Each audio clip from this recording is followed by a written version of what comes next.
Jeg hedder Katrine Højris. Jeg vil gerne inspirere andre til at få det bedste ud af livet ved at tage ansvar for sig selv. Derfor har jeg sammen med min kæreste Thomas startet firmaet I Love My Type. I I Love My Type laver jeg typografisk design med positive og livsbekræftende budskaber.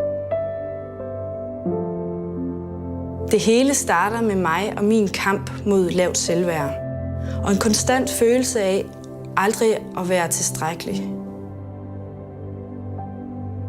Jeg har aldrig været rigtig glad for at være den, jeg er.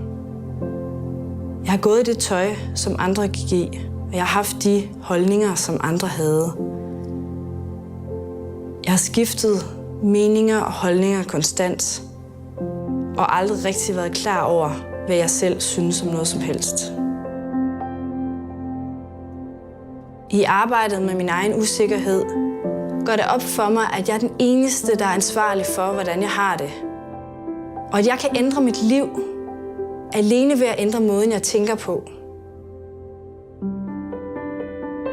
Jeg kan for eksempel ikke beslutte mig for altid at være glad, men jeg kan tage et bevidst valg om altid at være positiv i min tilgang. Det er selvfølgelig lettere sagt end gjort.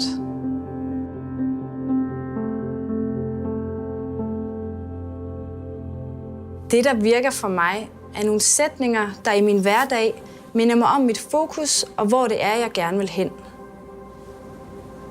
Så er det lettere at træffe valg, der hjælper mig, og stille og roligt ændre den måde, jeg tænker om mig selv.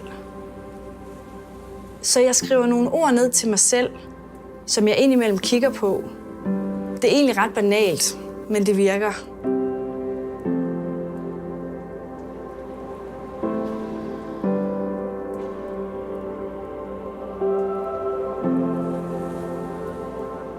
I min proces opdager jeg, at jeg inspirerer andre ved ikke at være perfekt, og ved at være åben omkring, hvordan jeg har det.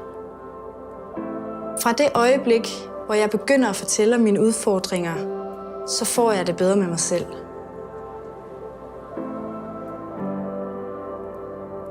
Så får jeg ideen til at lave nogle plakater med de budskaber, som har hjulpet mig. For måske kan de hjælpe andre. I Love My Type, det navn siger for mig det hele. Det er i sig selv en positiv bekræftelse, og så er det egentlig også en manifestation af min egen proces. For jeg skal ligesom alle andre være glad for den, jeg er. Jeg er glad for, at jeg selv er kommet så langt, og jeg er rigtig glad for, at jeg kan være med til at inspirere andre til at få det bedste ud af livet.